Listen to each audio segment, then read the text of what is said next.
The 2017 NBA draft is one that I feel like gets forgotten about a lot, but there's a lot of interesting picks, great players in this draft. So let's go back and regrade the 2017 NBA draft. Is it 6 years later? Golly, I'm old. 6 years later. Number 1 overall. This is probably the trickiest number 1 overall pick maybe ever to try and regrade in this exact moment. It is Markelle Fultz. He ends up going to Philadelphia. It doesn't work out there because of some weird injury stuff. Can't shoot all of a sudden. Then he goes to Orlando, and he's a good player in Orlando. He's not an all-star or anything, but he's legitimately good and still young and can continue to improve. Obviously, for Philadelphia, it's a disaster of a move because they move up from 3, which, spoiler alert, is Jayson Tatum, and give up stuff to go up to 1, and then Fultz is just not very good. But as a player, he's kind of turned it around now, so for Philadelphia, it's an F, obviously. But overall, the selection of Markelle Fultz first overall, I'm going to give a C- for one reason and one reason only. This was not one of those situations where like Anthony Bennett goes first overall. This was a consensus first overall pick selection. Every team in the league, with the exception of Boston, would have taken Markelle Fultz first overall, and it just didn't work out because of the injury stuff, and now he's turned things around and I think is going to be a good player moving forward. So it's hard to really grade this pick too harshly considering how weird the set of circumstances were that led to him being not very good in Philadelphia. Which brings us now to the second pick in the draft, which of course was Lonzo Ball. Another one that's kind of tricky because he was pretty good in LA, really good in Chicago, and now he hasn't played in a couple of years, might never play basketball again. I'm going to give this a B- grade just because I really like Lonzo as a player, and even though things haven't worked out fantastic for him, what he did once he showed up in Chicago and how good that team was when he was healthy and how bad they've been since shows the value that he really brought to that team. And had he managed to stay healthy, could have been, maybe down the road a borderline all-star caliber guy. And second overall pick, that's not fantastic, but it's not like a D grade or anything. So I'm going to give what at the time would have been the Lakers, but really the pick overall a B- grade because of course the Lakers used it as a trade piece to ultimately get Anthony Davis. Number 3 overall now though is Jayson Tatum. And I vividly remember looking at this draft at the time. I was starting to get into making YouTube videos and stuff at the time of the 2017 draft. And there was this conversation at 3 for Boston once they moved back from 1 to 3, got the extra first round pick. Publicly, at least, the conversation was Jayson Tatum or Josh Jackson. These are 2 wings. These are 2 guys that bring ideally a lot of skill to you on the perimeter, can guard, great size. Like that's kind of where the league was going, was skilled size. We come to find out since that Danny Ainge moved back with the intention of taking Jayson Tatum. He didn't want Markelle Fultz more than Tatum. He didn't want Lonzo Ball more than Tatum. Tatum was the first pick in the draft to him, but he was the only person that felt that way. He knew that the Lakers were going to take Lonzo at 2. He knew that Philadelphia was trading up for Fultz because that's who everybody would have taken first. And so Danny Ainge went back to 3 with the idea being Jayson Tatum is the best player in the draft. Let's do this trade and then get an extra first round pick and still get our guy. And it is one of the most courageous front office moves of the last decade, but also one of the best. This is an A+ grade. It's not even remotely close. Jayson Tatum is an all NBA caliber, potential future MVP caliber guy down the road. And his kind of, archetype of a skilled big wing that can guard, that can switch, that can shoot, that can play make, that is where the league is going. Those are the kinds of players in terms of star level players that every team in the league wants. This is an A+ selection. And unfortunately, at 4th overall with Phoenix, in the exact opposite direction is Josh Jackson. Like I said, these were the 2 big wings at the top of the class. These are 2 guys that got compared to each other a lot, and their careers could not have been more different through the first 6-7 years of their careers to this point. Josh Jackson wasn't my favorite prospect at the time. I did like Tatum more, but I could understand why people were excited about him. There's a lot of athleticism. Defensively, you'd think a lot of that stuff would translate just because he is so athletic. And if he can figure some things out in terms of his perimeter skill, perimeter jump shot, he could get to the rim, crazy athlete, all that stuff. The problem was, this is kind of the issue with the evaluation of Josh Jackson. And we kind of did this with Andrew Wiggins. We've done this with a couple of different, wing, maybe unproven wings at the college level, is you assume that because a guy's athletic and maybe not a great jump shooter, maybe not an outstanding offensive player, you assume that athleticism is going to translate to the defensive end of the floor. And it just didn't. Josh Jackson wasn't that interested in guarding, nor did he develop at all offensively, nor did he figure out how to shoot off the ball. And at that point, you've just drafted someone in the top 5 of a very talented class that does absolutely nothing for you because he doesn't improve offensively. And even kind of what you were counting on as the floor, the defensive ability for Josh Jackson never developed either. And that's how you end up with an F grade with the 4th overall pick. Number 5 now, though, is one that's really turned things around in the last 1.5 to 2 years in Sacramento, and that's Darren Fox. I'm going to give the Kings an A+ for this selection as well, but it's interesting because 2.5 years ago, you could have maybe put this as like a B, maybe a B+ grade because Darren Fox was clearly good, but like all NBA caliber good was in question. But once they cleared up the backcourt, they made it clear that Darren Fox was their main guy. he has developed into one of the best guards in the Western Conference, potentially one of the best guards in the league. He fits perfectly within what Sacramento wants to do offensively, and this was a pretty big leap at the time because it was another Kentucky guard that was an athlete, could get to the rim incredibly quick, but you're worried about the level of, overall offensive skill. You're worried about the perimeter jump shot, all those different things. He's figured it out. He's one of the toughest covers in the league in terms of preventing him from getting to the rim. One of my favorite players in the league now, but again, 2 years ago, you wouldn't have thought that. Darren Fox, absolutely an A+ selection at number 5. At number 6 now is kind of a continuing theme of some of the players at the top of this class, and that's Jonathan Isaac, because how are you supposed to grade a guy that, as of the recording of this video, hasn't played in years, and even in the beginning of his career wasn't super available, but when he did play, flashed like defensive player of the year level upside. Right now, I'm going to give Orlando a C-.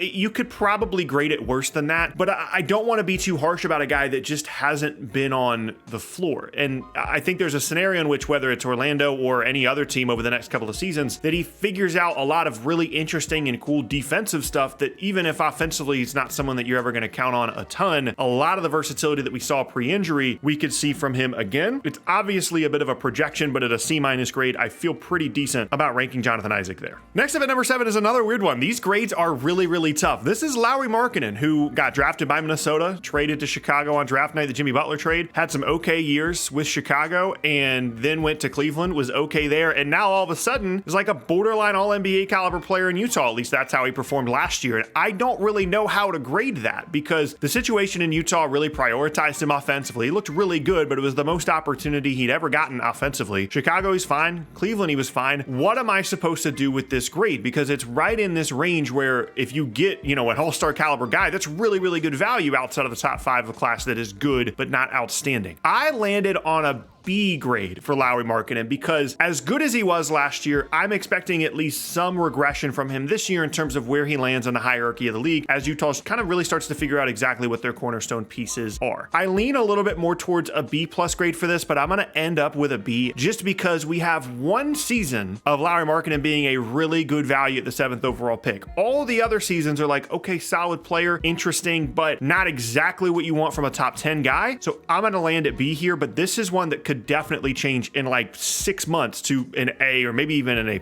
Then we get to some disappointing picks as we round out the top 10 that I'm going to go through a little bit quicker. 8th overall is Frank Ntilikina with the Knicks. I gave this a D grade because he did help them at times, really good defensively, but the issue for him was the same thing as the issue with guys like Matisse Thybulle, these really interesting, intriguing, incredible defensive players. If the only thing they had to do was guard, they'd be incredibly valuable. But the problem is there's a difference between being a really good defender and like not being an outstanding spacer, and being a really good defender and being an absolute zero on offense apart from some occasional cuts to the rim. And that is what Frank Ntilikina was, and that is why things never worked out for him. He never developed any sort of confidence or rhythm on the offensive end of the floor. And when you're getting that level of production, someone that basically didn't matter to your team for the entirety of their rookie contract, out of a guy picked in the top 10, and you consider, which comes at a consideration for every single player after this for the next couple of picks, a guard that got picked in the lottery that ends up being one of the best guards in the league, and you picked this guy that gave you nothing over that guy, it's not going to get a very good grade. At number 9 now is Dennis Smith. Same story here. He went to Dallas, didn't last very long. The fit alongside Luka was questionable.